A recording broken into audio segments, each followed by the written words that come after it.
What floor are you on? 38th floor. 30th? 38th. 38th? And where'd you feel? Just a building shook. Did you hear anything? It sounded like a small engine plane at first, and then I just felt the building shake. There may have been casualties involved and people in the helicopter. Do we know at this point how many were on that helicopter? We do not know. But right now, we believe the fire is under control. Again, casualties involved with the helicopter. We don't know what caused the helicopter to land on the top of the building. But people in the building itself, nobody has been hurt. Some people have been evacuated.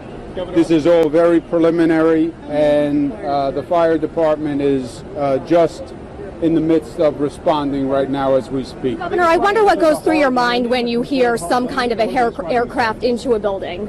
They're not defining it as either a hard landing or an emergency landing, just that the helicopter landed on, to use a word, on the rooftop of the building, which caused the fire. So obviously, I don't know. But obviously it created a fire, so it was not a routine landing.